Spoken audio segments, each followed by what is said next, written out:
All right, good morning, everyone. Welcome to Houston Oasis. Our main speaker today is Michelle Sachs, who's the Director of Training for the Houston Area Women's Center. If you guys remember, back in May, we donated a bunch of toiletry sets. We collected them through the community, and then we donated them out to the Houston Area Women's Center as well. Their mission has been to end domestic and sexual violence. Michelle's professional experience includes 10 years working for violence prevention organizations, specializing in partner violence, human trafficking, cyber safety, teen dating violence, and child abuse. So I'm very happy to welcome Michelle.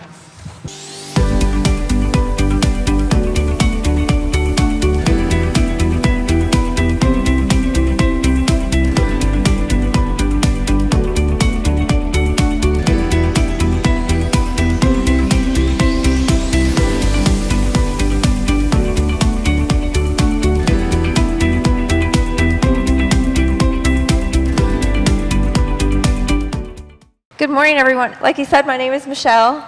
I am Director of Training.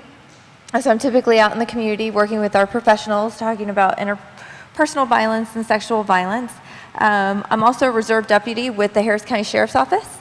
And so I literally live and breathe crime all day, which is why I wear dresses. All right, but don't let the dress fool you. So we're going to kind of be all over the place today. I'm going to talk a little bit about HAWK. But I also wanted to talk about interpersonal violence and kind of what that looks like. And then also want to end on a good positive note, because I don't like to just bum people out, right? I want you to walk out of here feeling good.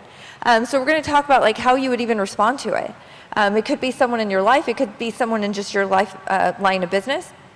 You know, I've had the pleasure of speaking to someone a second ago, was talking about how, you know, we kind of cross over. Interpersonal violence crosses over with anything. Really, you can link it to pretty much everything. The only thing I haven't been able to link it to is bank robberies. But so our mission, so HAWK's been around since 1977, and really we're just trying to eradicate domestic violence and sexual violence, and we envision a day where we are no longer in business, all right? But we do work hard on protecting our community. So we have two hotlines. We have our domestic violence hotline and our sexual assault hotline. They're both open 24 hours a day, 7 days a week. They're also the gateway to all of our services, which I'm about to talk to you about in just a second. We also handle every language. So we do have a language line. So regardless of what someone speaks, we'll be able to help them. This is kind of what we do in a nutshell. So we kind of put it in these three buckets. The first one is crisis response. So again, the hotlines. Once you call the hotline, we do danger assessments, safety assessments to try to figure out what's going on, making sure everybody's safe. If you need emergency shelter, we have our main shelter, which is undisclosed. It's about 120 beds. And it's not like a homeless shelter. They're actual like little, they call it quad living, but they're like little apartments. And then we also work with a couple of hotels in the city as well. What else do we have? Our hospital accompaniment.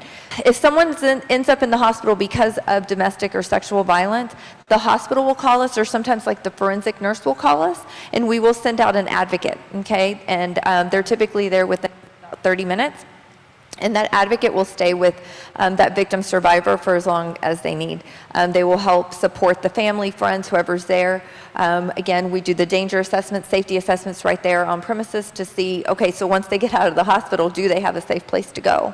And sometimes they don't. So our advocate will literally put them in the car and get them to the shelter. So we do have that, which I think is pretty great. What else?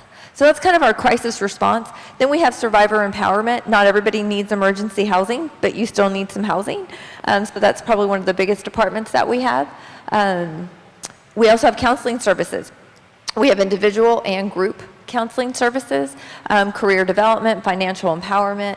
All of our services are free of charge, which is great. And then we have our violence prevention kind of bucket, which is working out in schools with students, working with our professionals, being out in the community, and just kind of talking about it. So we don't do this work alone. Harris County is very large, and we always talk about how fortunate we are because there are some services here.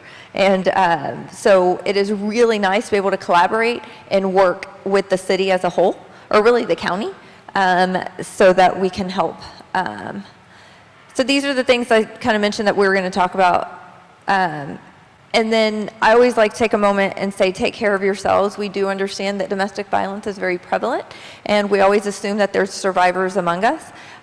So if any part of this is triggering in any way, you're not going to hurt my feelings if you get up and go just show yourself some grace in this space. Okay, so when you think of the word power, do you think of it in terms of like with positive connotations or negative? Just yell at me, that's okay. Negative? Both? Okay. You're right, it goes both ways. Typically, if we had like a ton of time, I like to ask for examples, and I feel like most people will kind of give you the negative ones, but it really can be both. This is one of my favorite quotes. This is, power is the ability to achieve purpose, whether it's good or bad. Depends on the purpose, right? And the reason we say this is because when you talk about intimate partner violence, really what we're dealing with is power and control.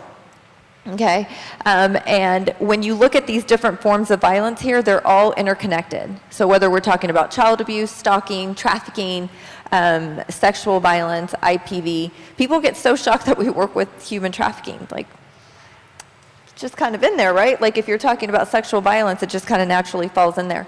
But all forms of these abuses deal with abuse of power, coercive control, and they all happen without consent. So then even just language, like the language that we're using, okay? So you guys were supposed to have Chow today, Miss Chow Win, and one of the things that we do is offer media training, and even just working with like our news station, using the proper language, because sometimes these stories get out there and we have no idea that it's even intimate partner violence related or domestic violence related. So just making sure that we're using the right language. So victim survivor, I kind of use interchangeably. So overcomer is something that we're starting to see a lot with our human trafficking survivors. The reason for that is because people typically don't like the word victim. There's kind of negative connotations to the word victim. And then survivor almost is like it's done, when really anyone who's dealing with this knows that they're surviving. There's really no finality to it. So then overcomer was one word, again, we started seeing, we're like, wow, that's kind of a pretty empowering word. And then I was at a lunch the other day with one of my friends who's a human trafficking survivor, and she referred to herself as a thriver. I'm like, great, now I got to update the slide again. And but really we just listen, because our victim survivors are going to identify how they want to identify, and we have to honor that. So just know that these are the different words that we see.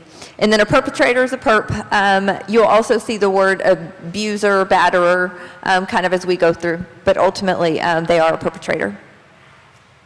So this is family law. I won't read it to you, but Texas defines family violence in this way. It's pretty encompassing, but it does leave out quite a bit. You know, it leaves out the emotional abuse, right?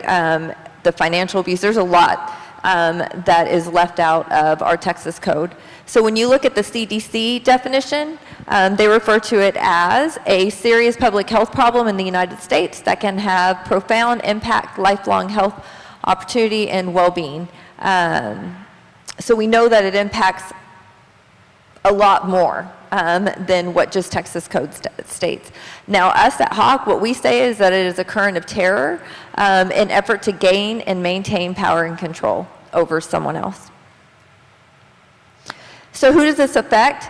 Everybody, right? Every gender, every age, you name it. And I like to show statistics, not that they're always like 100% true, because they're actually very underreported, but it does show kind of like the magnitude.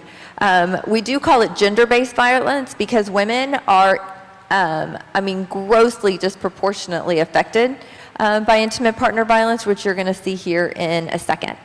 So we do know that 3 women per day are murdered by their intimate partners. And then Texas ranks 15th in the nation of women that are murdered by men, and Alaska is number 1. What this shows is Texas. So in Texas, last year we had 123 women that were killed by their male partners, and then we had 40 men that were killed by their female partners, and then we had 5 same-sex partners that were killed by their same-sex partner. And then, okay, the reason I like to show this is because the bottom, I think, is pretty telling. So if you look at the first one, the youngest victim we had last year was 14, and the eldest was 90. So when I tell you that this affects all of us, right, that is a really big span. Men, on the other hand, the youngest was 25 and the eldest was 53. And then with our same-sex partners, the youngest was 22 and the eldest was 66. So again, 14 to 90 though, that's the one that always gets me. These are male victims. We don't leave males out. Again, we just talk about how it's disproportionate. And even though we are the Houston Area Women's Center, the name's not like super inclusive, we do have male clients. So it's not just females.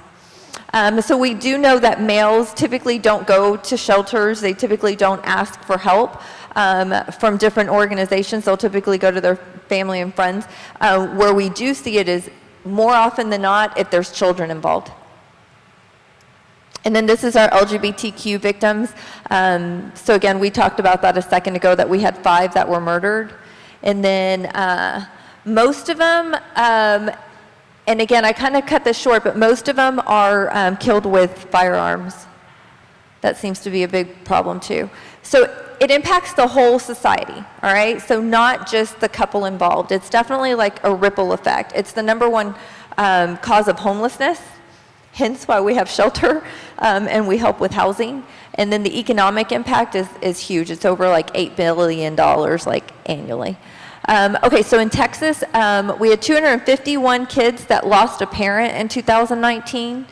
And then if you see here, it's bystanders, right? So bystanders killed, we had 31 in 2020. And the reason I put a question mark on there is because this doesn't include like our active shooters and all these other kind of interrelated crimes that happen due to intimate partner violence. So with our active shooters, over 50% of them, all right, will attribute it to, again, some kind of intimate partner violence that was going on. It's also very dangerous for police officers. It's probably one of the most dangerous calls that they get. So then who are these perpetrators? It can be anyone, right? We saw those ages a second ago of those that were murdered, right? It could be anyone. What we do know, though, is that younger males are likely the ones that commit violence against women. And then the other thing we wanted to state, too, is that serial perpetration is super common. This is not a one-time thing. It's not like a one and done.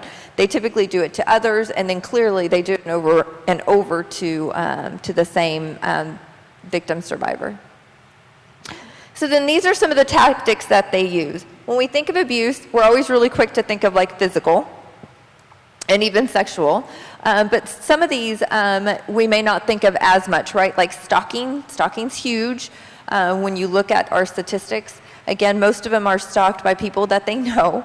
Really, most of these crimes are people that you know. Even when it comes to sexual assault, it's like in the 90s, it's someone you know, okay? It's not someone that's hiding in the bushes, all right, with the white van around the corner. Even though that happens, it is actually very rare. It's like less than 10%. It's someone that you know. Strangulation, so that's what we see most often on the streets, is strangulation. So, I can't remember the exact statistics, but if someone has been strangled by their partner, like the likelihood that they'll be dead by the end of the year is like 8 times greater than if they weren't, right? Like strangulation is huge, and we have to start talking about it more because we don't as much. If you start watching the news, and I guess because I'm in it, like you start seeing, right, where strangulation kind of plays a big part of what's going on. And then that actually leads me to TBI, right? So the traumatic brain injuries. It's not just football players or people in the military, okay? This actually affects our DV victim survivors more than people know, okay? And if you think about it, even though, yes, you're repeatedly getting hit in football, it's not as much as our domestic violence survivors. And strangulation is definitely part of traumatic brain injuries. So they're starting to do a lot more research on that. I can tell you, you know, when I said when you call the hotline, we do the safety assessments. We do quite a few different assessments, but one of the ones that we do is a traumatic brain injury assessment as well, okay? To see if they've ever been hit in the head, have they ever been strangled, like those types of things, because it does create a lot of long-term problems. So I work with our professionals, and I work really closely with our medical field, so even just working with our doctors, okay, on these different signs and what to see. And it's always great when I can partner, right, with an MD and have these presentations to medical students. So again, when they have patients that are experiencing all these different symptoms, a lot of times it's because of this, but no one thinks that it's domestic violence, right? Or no one thinks to ask that. And then reproductive coercion, again, that goes both ways with men and females, and we see it quite a bit. So these are some kind of the main tactics that we see. And then there's this power and control wheel, and you know, again, we talk about the sexual violence and the physical violence. Typically, it's all kind of interconnected, but sometimes like when those things aren't working, you start seeing these other things. And when I see this wheel, it makes me really proud of the work that we do, okay? Because everything that we do kind of fits in line with all this, right? The economic abuse, the minimizing, blaming, the emotional abuse, using children, that's huge. What else? Threats, electronic aggression, isolation. Again, all of those things are what we can help you with. So here's a little picture that kind of depicts it. So you have your victim survivor over here, and whenever there is stress, right? Whenever, then what we call, there's a stress response, right? So whenever there's a perceived threat, think of like the bear. We always talk about, like, if a bear comes into a room, then what happens, right? You either go into fight, flight, or freeze mode. Okay, so just know that when this happens, the fight, flight, or freeze is not your choice, okay? That all has to do with your brain trying to keep you safe and alive. So what you ultimately end up doing is how your body decided was the best way for you to stay safe. And the reason that we like to talk about this is because when it comes to sexual assault, most of our victim survivors really just freeze. They don't do anything. So then they feel like it's their fault somehow because they didn't fight back, they didn't say no, they didn't do anything. So we try to explain to them, choice, right? Your brain was the one who decided that you were just going to freeze there because that was the best. That was the best response. And so when this stuff happens, like once in a while, we consider it kind of acute. You can typically bounce back from that. We all have stress, right? We all have things that happen, and we can typically get through. But whenever you're in that constant, right, in that constant fight, flight, or freeze mode, then that's when we start seeing chronic stress, which turns into trauma. Okay, so clearly this is going to do a number on your physical health, mental health, and then there's definitely going to be some behavioral impacts that I'll show you here in a second. So these are the immediate and long-term kind of effects, physical effects. So clearly we're going to see physical injuries, chronic pain, some of the things that you would expect to see, right?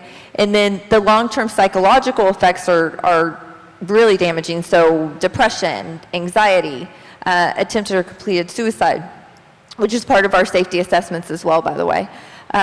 Low self-esteem, and then the PTSD. So again, not just for military folks, our victim survivors definitely deal with a lot of PTSD. And then these are some of the behavioral reactions, and I like to talk about these because we see a lot of this with our clients, and then when we talk about, again, like even just in your lives with maybe if you have clients or even just with loved ones, these are a lot of what we see. So becoming withdrawal or isolated from others. That is one of, that's an abuse tactic, which we'll see here in a second, where they try to separate you from your support system. So when we talk about red flags, especially when we're out talking to kids, we tell them, like, if anyone ever talks bad about your friends or your family, huge red flag, huge, right? And so we see that a lot. Easily startled, avoiding places or situations, becoming confrontational and aggressive, changes in eating habits, which can go both ways, right? Either they're not eating enough or they're eating too much, restlessness, and increase or decrease in sexual activity. So what are some barriers to leaving? One thing we hear all the time is like, why don't they just leave? I mean, clearly they are staying, right? And then again, on the street, it gets really, really frustrating sometimes because you may be responding to the same couple, the same house, like over and over and over. And this is why trainings are important, so that we explain there's a lot of barriers to leaving, okay? And it takes sometimes on average like 8 to 10 times for someone to leave for good. And so again, patience. We have to really use a lot of patience. So the first one's love. Think about it. Relationships didn't start out that way, you know? When you first start dating someone, they always put their best foot forward, all right? And then what happens over time is that you just remember all that good stuff. So then you think like somehow you had something to do with why they are the way they are now, okay? And you think that you can change them, which we know is not true. Promises, confusion. Y'all, it's confusing, especially because I just told you that most of the stuff, especially like let's talk about sexual violence, it's someone that you know. And even if it's just domestic violence, it's still someone that you know. So this is very, very confusing because, again, this is someone that you love, someone that you had a great relationship with, and then now all of a sudden it's not. Denial, you just don't want to believe it. Shame and guilt is huge. Low self-esteem is really big. Children, y'all, it's one of the biggest barriers to leaving is children. And then peer, family, and cultural pressures. Religion is a huge one. Distrust of police. Fear of being outed, lack of resources, information. There are so many resources out there, but if people don't know about them, then they don't know, which is why, again, we spend our days like just talking so that way more people in the community know what's out there. Legal status, all right? We don't care which legal status is, and actually we can even try to help with that. So we do have civil legal help. And even if you need criminal or if it's something kind of outside of our scope of what we can help with, that is where we will hook you up, okay, with the different organizations here in Houston. Isolation, we just talked about that one. Economic constraints, which again, we have a huge economic empowerment division. Pets, how many of you are like pet parents, right? Pets is huge. That is a big barrier to leaving, okay? We cannot take pets at the shelter, but we do partner with the SPCA. So the SPCA will take them, and they will hold them for, I can't remember, like 2 months or something, but just know that we will make sure your pets are taken care of. Dependency on the abuser. Again, this is sometimes even where the economic help can come in, but sometimes it's like physical dependency too. We had one guy during the pandemic, he was in a wheelchair and he called for help because his wife kept hiding the wheelchair from him. So he literally could not move or get around and needed some help. Trauma. So not even just trauma that you're dealing with right now because of IPV. This could be previous trauma that you brought with you. So that in itself just kind of gets compounded. Physical limitations, we just talked about that one. Communication barriers, this is why we work with the language line because we don't want language to be any kind of barrier. And then safety fear of retaliation or harm. So what I really, really, really need you to know is that leaving does not equal safety. If anything, it is the most dangerous time for someone to go.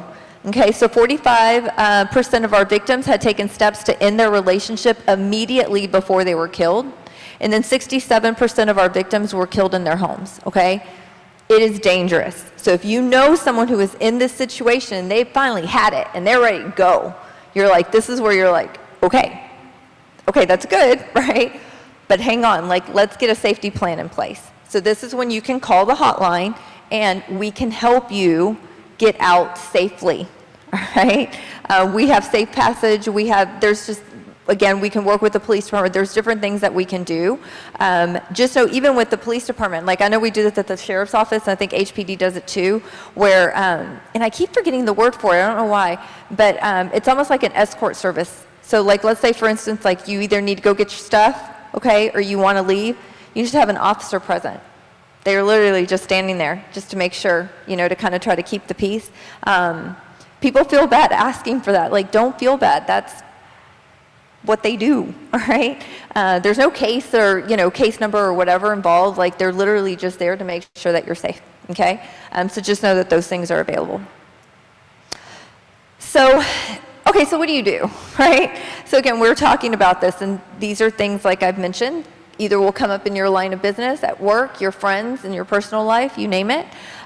So how do you support survivors? Okay, how do you support someone that needs help? Well, first of all, respecting their autonomy, which means you gotta let them do what they're gonna do. Okay, you may not agree with it, you may want them to do something different, but really at the, in the end, they need to do it. Even when they call us, y'all, we can tell them like, hey, we got all these things available, right? And they're like, no thanks. You're like, what? Like, you really could use these, right? No, ultimately, they are going to be the ones that decide their path. Providing resources and options, decreasing that isolation. So this is where counseling even too also comes in helpful, especially with the group settings, because then they feel a little less alone. And then helping them reconnect and to build independence, resilience, and hope. So how are you going to do it? We're going to do it with something we call the 3 R's, which is kind of recognizing what's going on, responding, and then referring them. So this is the advocacy wheel. So it kind of touches on those things that we talked about a second ago. So again, helping them plan for safety, promote access to community resources such as HOC, respect confidentiality. So again, it's really brave for someone just to even come up and say something, so you want to respect that. Validate their experiences, acknowledge the injustice, and I'm going to show you how to do that. All right, so the first one we talked about is recognize, right? So these are some really, really helpful statements that you can use. The first one is, I believe you. A lot of times, like, our clients feel like they have to justify why they need help, okay? Or justify, like, why maybe they want to leave. You don't have to do that, so just let them know, like, I believe you, right? And then, you know, letting them know, like, you don't deserve to be treated this way. Is also a pretty powerful statement. And then the best one of all, y'all, is it's not your fault. Okay, they will, again, kind of put that on themselves, but just letting them know it is not your fault is huge. So then how do you respond? So first of all, validate.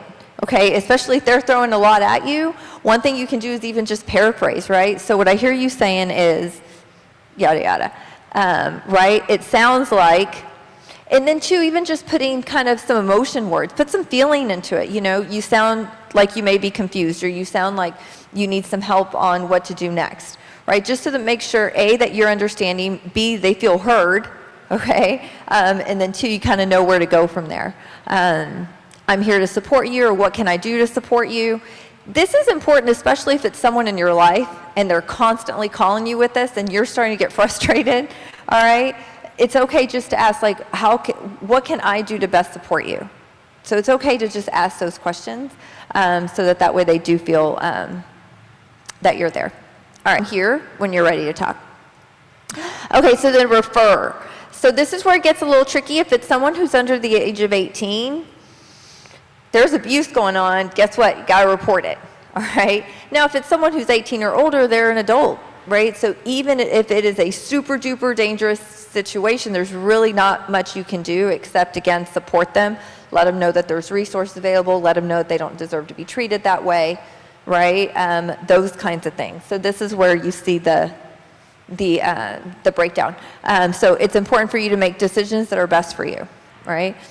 So plan for safety. So again, asking them, do you feel safe at home? Do you have a safe place to go? It's okay to ask that. It's actually really important to ask that. You can tell them, I'm concerned for your safety.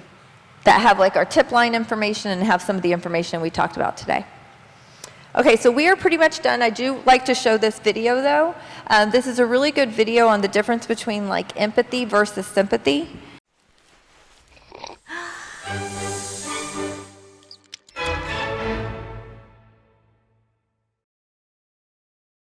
So what is empathy, and why is it very different than sympathy? Empathy fuels connection. Sympathy drives disconnection. Empathy, it's very interesting. Teresa Wiseman is a nursing scholar who studied professions, very diverse professions where empathy is relevant, and came up with 4 qualities of empathy. Perspective taking, the ability to take the perspective of another person or recognize their perspective as their truth. Staying out of judgment, not easy when you enjoy it as much as most of us do. Recognizing emotion in other people and then communicating that. Empathy is feeling with people. And to me, I always think of empathy as this kind of sacred space when someone's kind of in a deep hole and they shout out from the bottom and they say, I'm stuck, it's dark, I'm overwhelmed. And then we look and we say, hey, you can climb down. I know what it's like down here. And you're not alone. Sympathy is, ooh, it's bad, no. You want a sandwich? Empathy is a choice, and it's a vulnerable choice, because in order to connect with you, I have to connect with something in myself that knows that feeling. Rarely, if ever, does an empathic response begin with at least. Yeah. And we do it all the time. Because you know what? Someone just shared something with us that's incredibly painful, and we're trying to silver lining it. I don't think that's a verb, but I'm using it as one. We're trying to put the silver lining around it. So, I had a miscarriage. Oh, at least you know you can get pregnant. I think my marriage is falling apart. At least you have a marriage.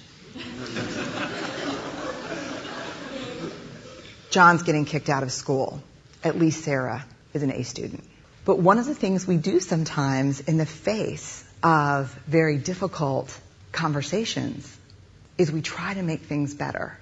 If I share something with you that's very difficult, I'd rather you say, I don't even know what to say right now, I'm just so glad you told me. Because the truth is, rarely can a response make something better. What makes something better is connection.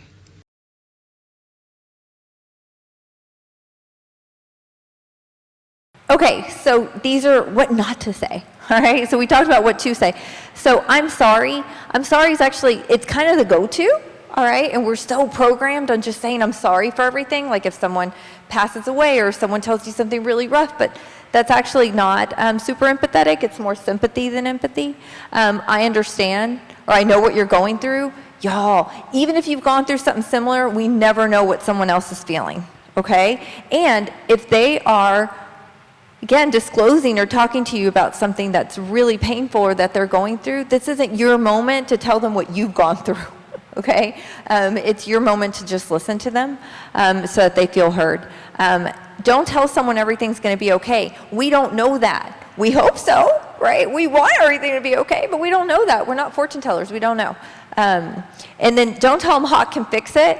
And the reason for that is because even though we have great services and we have all these things available, at the end of the day, they are the ones that are going to decide their path. Okay, so even though we have all these things that could potentially help them, if they decide they don't want it, they don't want it. Okay, so you can't tell them that we can fix it. We can just let them know that there are services available to them free of charge. And then don't tell them what you would do or what you suggest or what you think, unless they ask, okay? I mean, just think about it. Do you like when people give you unsolicited advice? Probably not, okay? So, again, if they're asking you specifically, you know, then maybe, but yeah, don't just throw that out there. And then don't ask why. Like, why haven't you left? Well, why do you stay? Well, why? Because there's very, very, very much victim blaming. So these are the things that we want to stay away from. Okay, and lastly, this is one of my favorite quotes. It says, never doubt that a small group of thoughtful, committed citizens can change the world. Indeed, it's the only thing that ever has. Right? So this is why we love being out. And all right.